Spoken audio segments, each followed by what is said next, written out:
Hello and welcome to our Industry 4.0 educational series sponsored by the Economic Growth Institute at the University of Michigan and the Manufacturing Growth Alliance. I am Stephanie Ludwig, a project manager at the Institute, and today I am at Kawasaki Robotics to learn about robots and automation. Today with me is Laith Nader. Laith, introduce yourself please. My name is Laith Nader. I'm a technical manager here at Kawasaki Robotics. I've been here for 15 years now, and over that time spent a lot of my time doing robotic system integration, and in general just making robots do things. Excellent. So let's just get right down to the basics. Can you tell me what are robots, what is robotics, and what is automation?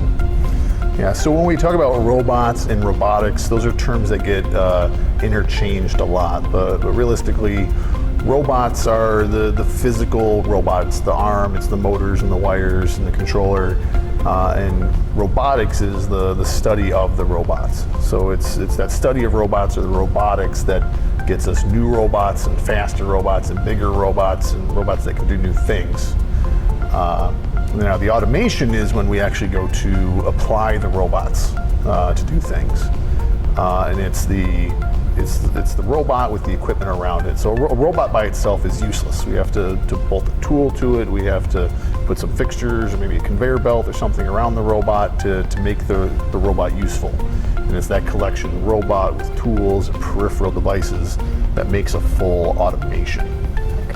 So who should consider moving forward with automation? Really, anybody is a candidate for automation. How much you can automate might be a bit of a different question, but to determine if you're a candidate for automation, I always give people one of my rules of three. It's the things you're going to look at for your reasons to automate. And one is increasing your production volume. You know, we know in general robots can do things a bit faster than people can. Another one is improving your part quality. Robots can do things more consistent than a person can. And the third one, and probably the most common, is to have the ability to retask your people that you already have in-house to more value-add operations. We want to get people away from the mundane and menial and have them to the more value-add operations. And I always tell people you want to target two of those three to really cement yourself as a good candidate for automation, because those are the things that are going to directly influence your return on investment for the money that you spend for the automation. Okay, so if our manufacturers decide they want to move forward with automation, what would be their next steps? The first step is to find a partner or a company that we would call a system integrator, someone who's an expert on the automation. This is the company that will help you be able to walk through your needs. You can invite them for a site visit to look at the operations, and they're the ones that will help you determine those things to automate. Okay, so in order to ensure that they are successful with this implementation of their automation, what should they consider?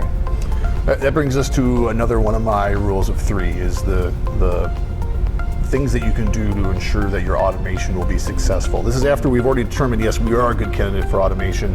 This is what can we do to ensure the automation is successful.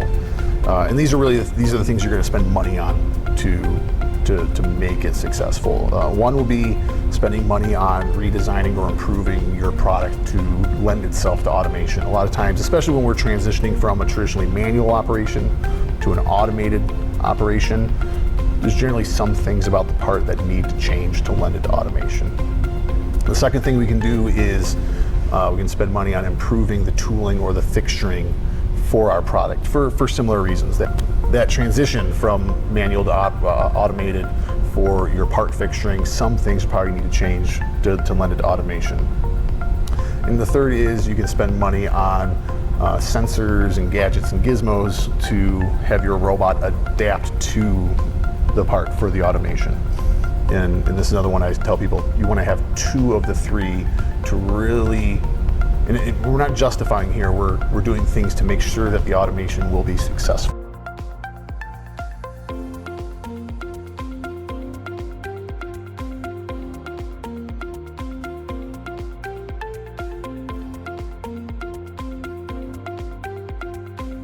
So from a design and execution standpoint, for our manufacturers that are going to be a first-time user of automation, what are some things that they should consider? The biggest thing to consider is the timeline required for an automation project. Because a lot of the things that you're going to be implementing are not common off-the-shelf products, and even if they are, it's a lot of them coming together in some custom way to accomplish your tasks for your automation. So the entire process, from you issuing a purchase order through designing and building and delivery to commissioning, debug, and to start of production, it can be anywhere from 20 to 40 weeks, depending on the size and the scope of what you're trying to automate. But that tends to be made a little bit easier because the company that you've partnered with, they should be giving you a project manager, and that's your liaison to that company. It's the person that you can talk to on a regular basis, because you're not going to be talking to all the designers and the programmers and at that company. You're going to be talking to your project manager, and then they'll disseminate information and give you responses. And likewise with that, you want to stay involved in the process, through that entire process of the execution, because you are the expert on producing your product. So it's your product expertise with your partner's automation expertise that'll make a very successful execution of the automation.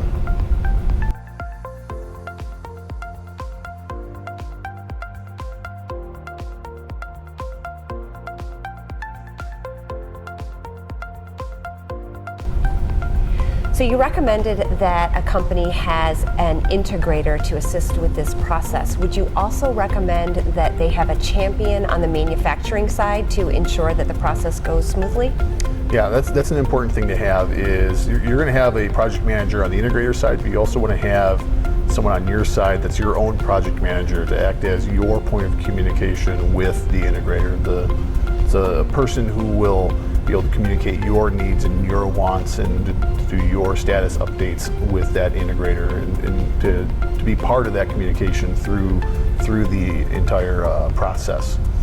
But even past that, you'll want to have buy-in and people prepared for what we would call the boots on the floor. Those are the people who are going to be using the automation on a daily basis. It's going to be your operators and also your maintenance people, the ones who are going to be in charge of making sure that the automation is still going to work well beyond the time that the system integrator has deployed the automation to you. So it's really important to have a good spectrum of people involved in the automation to make sure it'll be successful.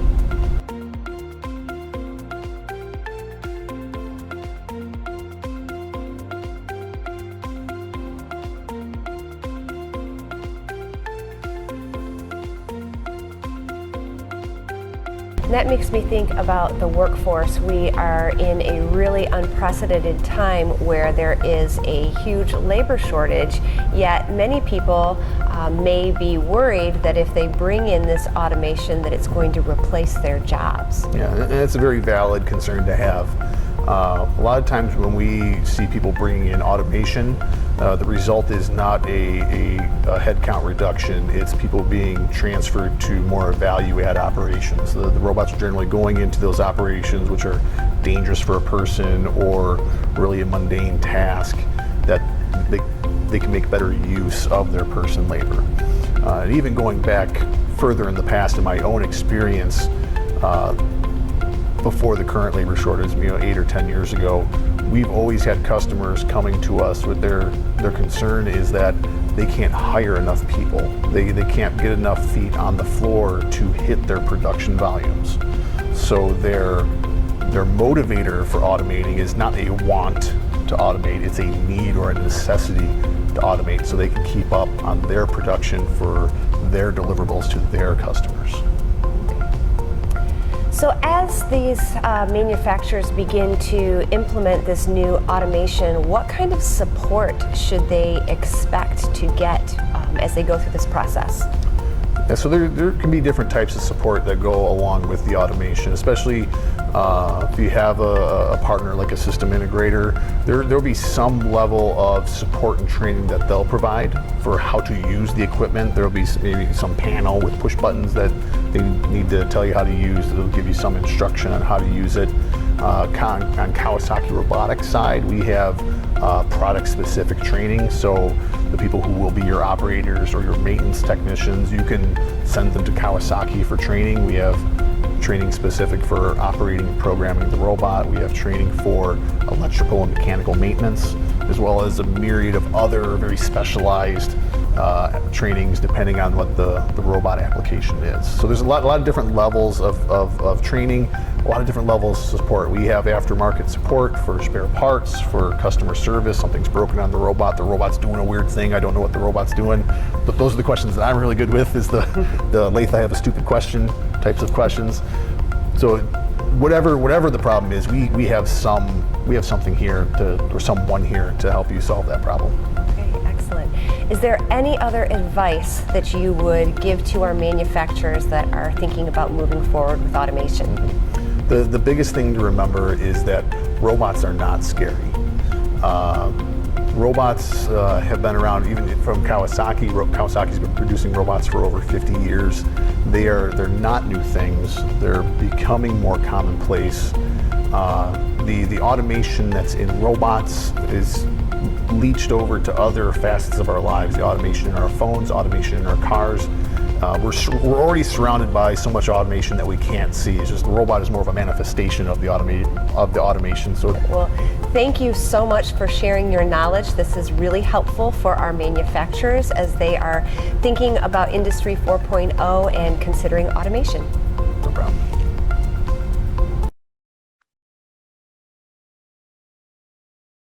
As mentioned at the beginning, I would quickly like to talk about resources available to support manufacturers. The state of Michigan has developed a multi-pronged effort to support businesses along their digital transformation journey, with a goal to ensure 50% of all Michigan manufacturers, or 6,200 businesses, will be prepared to adopt Industry 4.0 by 2025. In order to support manufacturers statewide, there are several resources available. One is through Automation Alley. Automation Alley is an Industry 4.0 knowledge center and is all about awareness. Their goal is helping companies understand what the Industry 4.0 shift means for businesses and culture, and they have a multitude of Industry 4.0 data and resources available to assist Michigan manufacturers. And through the state initiative, all manufacturers in the state have free access to this information. They are currently offering Industry 4.0 leadership evaluations that will show companies how to use Industry 4.0 effectively to grow their business, and will be hosting Integrate in November, which is a global conference which includes keynote presentations, custom panel discussion, and hands-on technology demonstrations. In addition, through this initiative, all small manufacturers can get one free ticket to attend. In addition to Automation Alley, the Michigan Manufacturing Technology Center is providing in-depth technology assessments for small to medium-sized manufacturers, recommending Industry 4.0 technologies best suited for profitability improvement and job retention for each unique business. Additionally, they are providing the opportunity for companies to see technologies firsthand through their roadshows.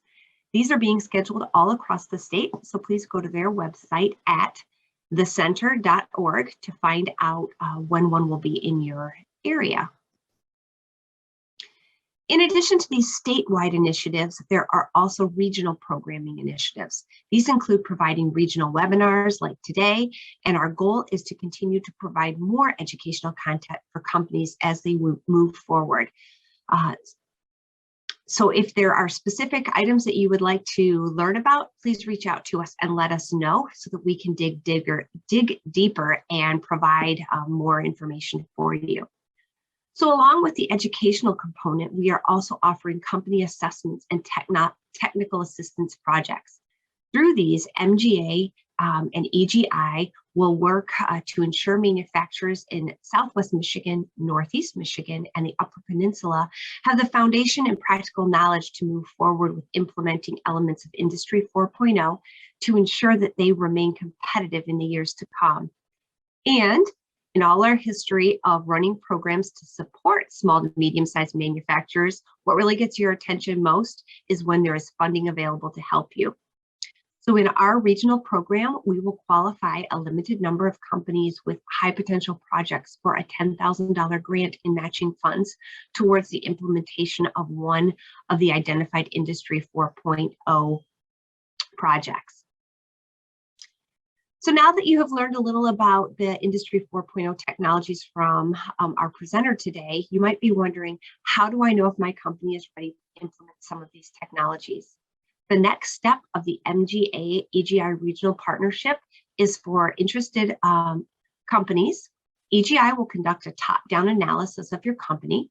So, of course, after signing a non-disclosure agreement to ensure your company's data is protected and excluded from any Freedom of Information Act, EGI will conduct a detailed financial analysis of your company, including a ratio analysis and a company valuation. So if you have ever wondered what your company would be valued at, EGI's analysis will not only help you better understand its value, but its analysis will allow us to see your firm's stability and strength and financial aptitude to handle and integrate new technologies. And for companies that show they have good financial stability and aptitude, EGI will then come to your facility and conduct an operational analysis to further evaluate other areas of your business critical to tech integration. You know, that'd be leadership, sales, planning, marketing, people. Both the financial and operational analysis are done at no cost to you and have very minimal time commitment. Our output of these analysis is a leveled set recommendations to increase your firm's value and the recommendation for high leverage points of Industry 4.0 adoption that will be recommended as implementation projects to use that $10,000 on. So to implement these high leverage point projects, our team will find the best resources for you to implement this project and will project manage its implementation alongside of your team. So if you are interested in qualifying for this $10,000 or you just want to learn more about Industry 4.0, reach out to either Jen DeMond at the Manufacturing Growth Alliance or myself. Our contact information is on the screen. And I thank you so much for joining us today and hope that we can connect too soon. Thank you so much.